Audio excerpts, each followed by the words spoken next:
Hi, I'm Mike Taylor, Minister of Churnside, linked with Hutton, Fisher and Paxton and the Scottish Borders. So this morning we're going to look at Acts chapter 4. And last week Peter and John were coming up to the beautiful gate, and as they did so, they found a lame man and they told him to get up and walk. They didn't have money, they didn't have the means, the financial means to change his world, but they could tell him to get up and walk, and they did, and he was healed. But there were repercussions to this. Instead of going into the temple just to pray, they went into the temple and they taught about Jesus. And so the leaders of the temple got offended by that teaching. And so in Acts 4, they call Peter and John before them and they say, "What are you doing? What are you saying to these people?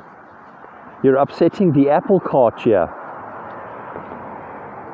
And so for Peter and for John, the issue is that they're doing good and they're being persecuted, which I guess is a way a lot of people who are religious feel, that the world doesn't understand them, that they're just trying to do something good for other people, and instead they're being accused of things they don't even see that they're doing.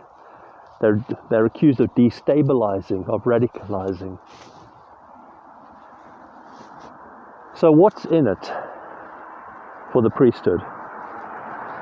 We're told that Annas, Caiaphas, and a whole bunch of this priestly family come together to defend against Peter and John. This isn't some small issue. This is a huge issue. You see, for them, they have established a dynasty, a priestly dynasty where the high priesthood is transferred from one to another in the family, from generation to generation. And they've built that on the presumption, on the theology, that God's blessing is evident in the world, that God has chosen some, and those are people who are set apart to fulfill a role.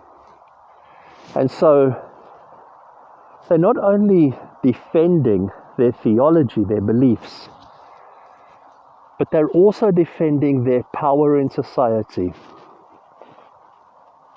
If they are going to let go of their theology, allow their thoughts to be changed, it also means they have to relinquish power, or at least reconsider how they believe power works. Will they let go of the power they hold? Will they let go of their claim to being superhuman, above human, chosen by God? Or will they cling to it? I think we all know the answer to that. So what we see in this text is people are discussing two very different things. For Peter and John, they're saying this man was healed.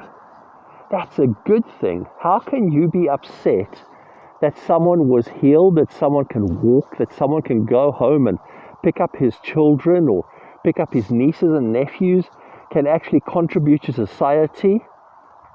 How can you be upset about that? And they say that this healing points to something bigger. And that something bigger is the resurrection of Jesus Christ. That there is life after death, and that Jesus is the proof of that. And what happened to Jesus is already breaking into our lived reality today, and people are being healed. People are starting to experience the resurrection power within their bodies.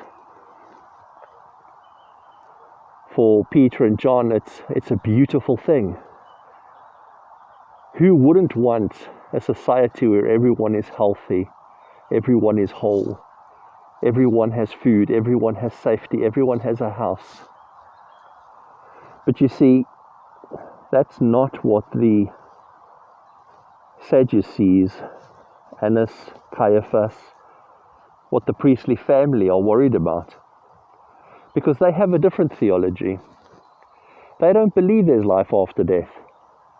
They don't believe there will be some grand reckoning after you die, where things are sorted out and those who have done well are blessed for that, and those who haven't get to answer to God. Their theology is that all happens inside of this world. And they believe it's evident to the eye. And so they can point to others and say, God has chosen to punish that person, and God has chosen us to lead. So they're arguing about two different things. And what will it mean if they accept the theology of Peter and John? It's a terrifying thought, because it means they can no longer trust looking at their earthly wealth, looking at their earthly power, and thinking they've made it. The scorecard changes forever. And suddenly what they have to consider is they will stand before God having lived a life that they thought was okay because they were reaping the rewards of that, and suddenly discovering that God is displeased with them. They may get to stand before God one day and find that they have a mountain of debt that they weren't aware of. Many in power around the world try to hold on to power until they die. And the reason is, if they give up that power before they die, they may be called to account, brought before courts, tried, and even imprisoned.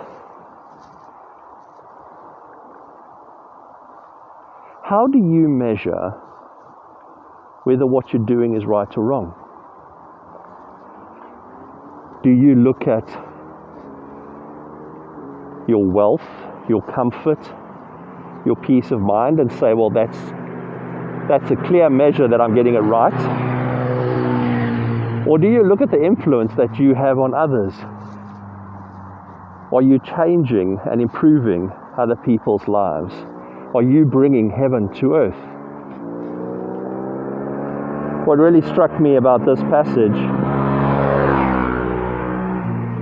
is how different the arguments are of Peter and John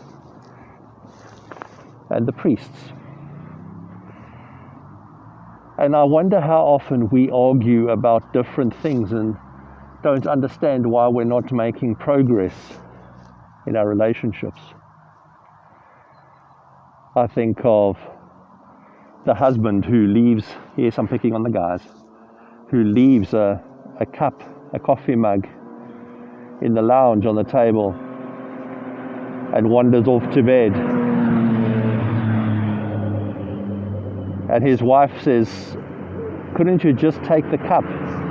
Is that so difficult?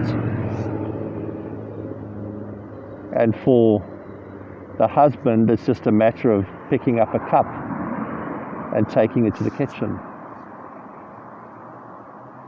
But for his wife, it's disrespect. You treat me like a servant. You just leave things lying around. You expect me to tidy up after you. You think you're better than me, and I will just always be there to serve you. What they're actually doing is they're arguing about different things, different perspectives. It's the arguments of children and parents, where a child says, why can't I have that? Why can't we do that? I want this. And in the parent's mind, they're going, to be able to achieve that, we won't be able to do a whole lot of other things. Yes, we can buy the toys. Yes, we can buy the bicycles. Yes, we can buy the Xbox. But if we do that, maybe we're going to struggle to pay for the telephone or the council tax this month.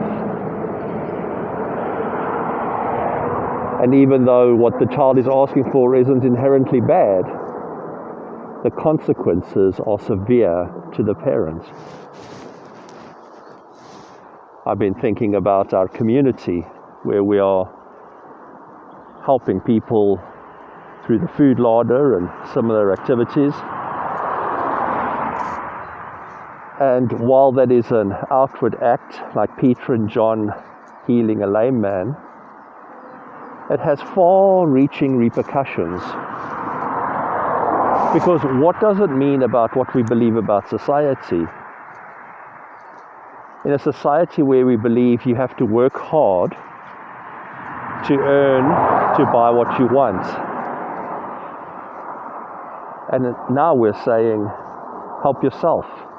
It's free. This is for you. It upsets our economies, it upsets our value systems when we're saying not only to those in need, come get food, but we're saying to those who have plenty, come get food with your neighbor. Come and share in the common humanity of us needing food.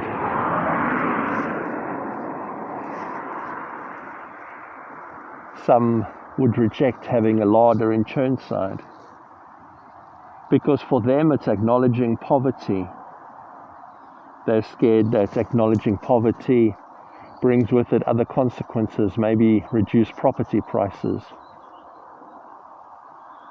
And so they would rather turn a blind eye and say it doesn't exist.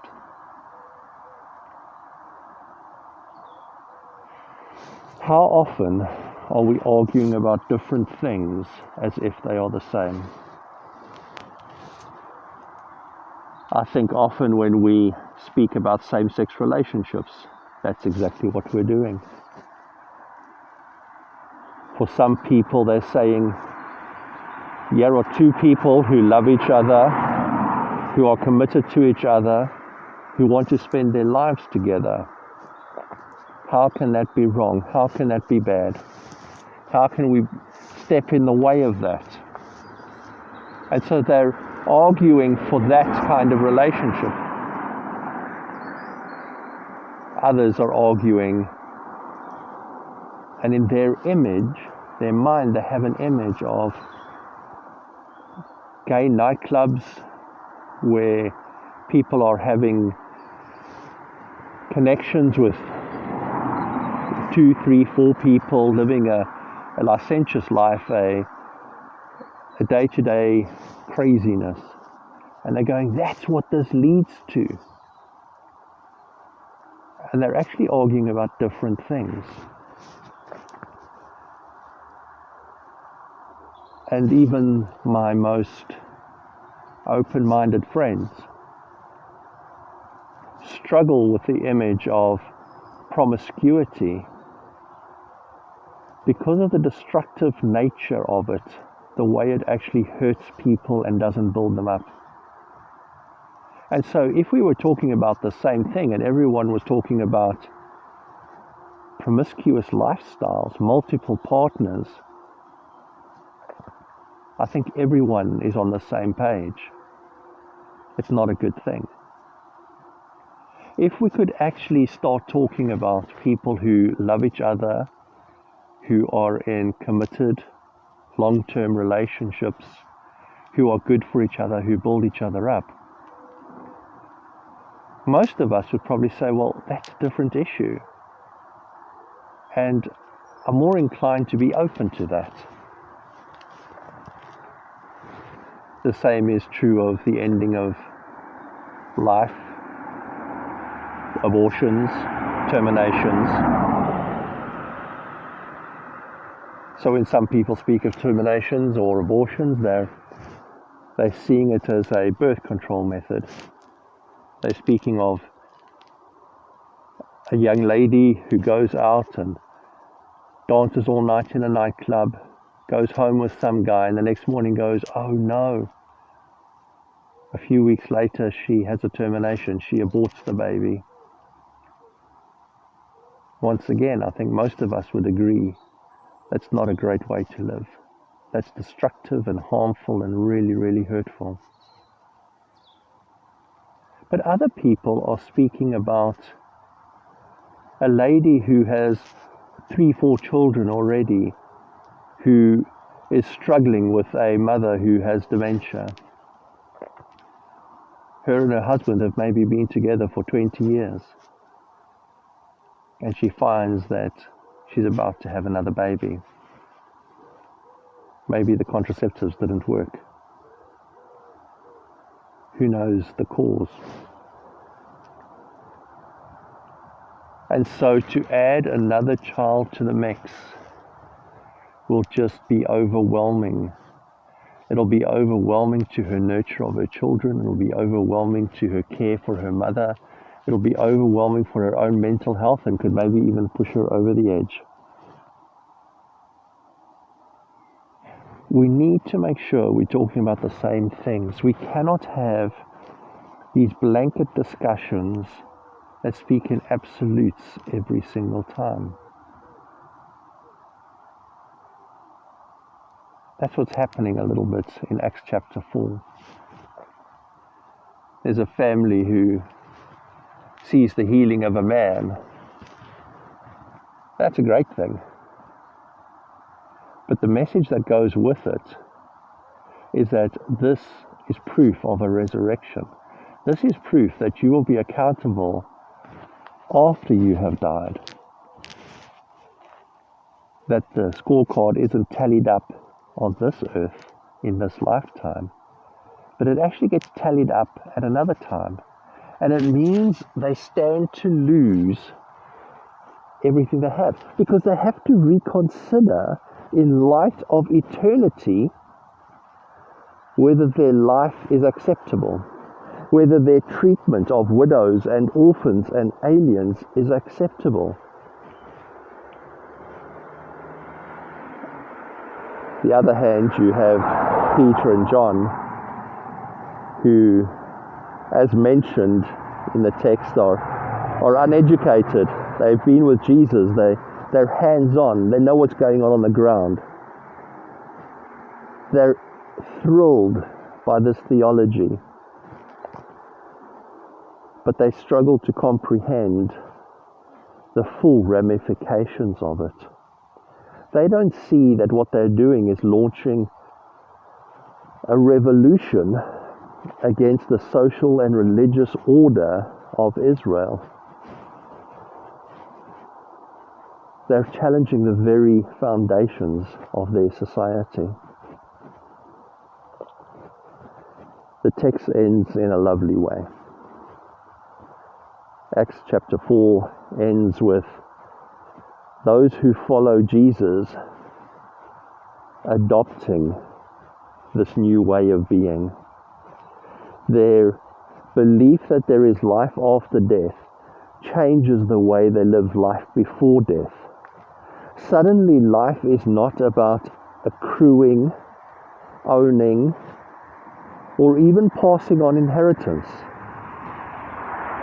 What matters now is that we care for everybody equally. And so people bring what they have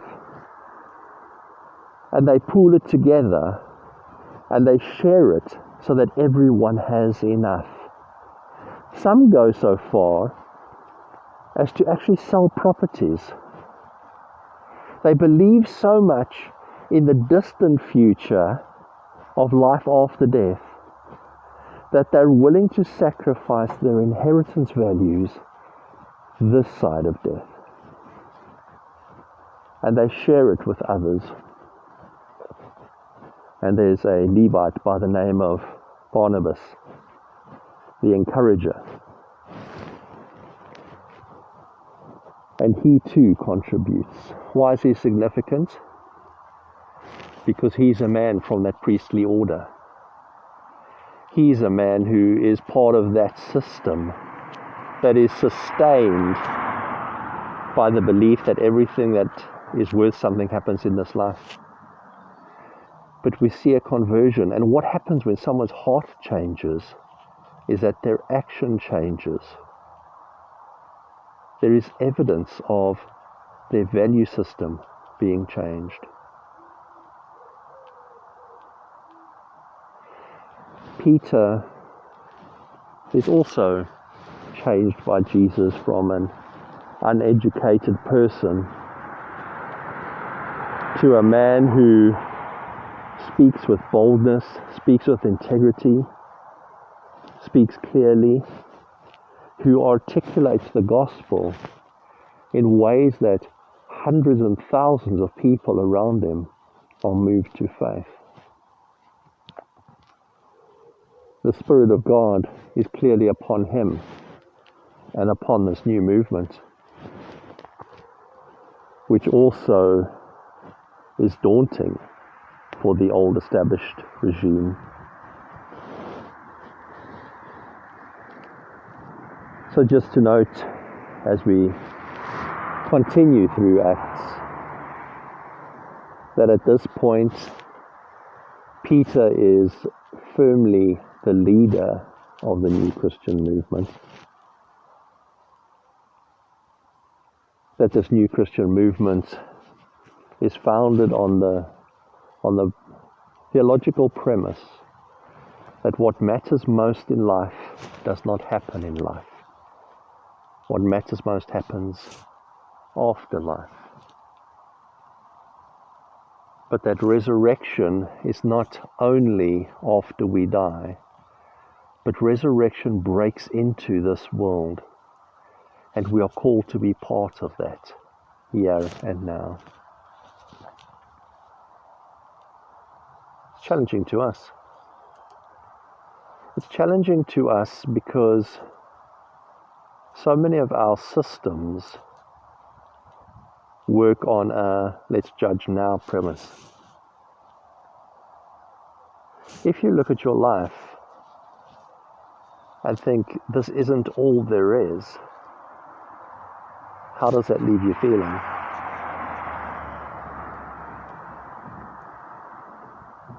Do your actions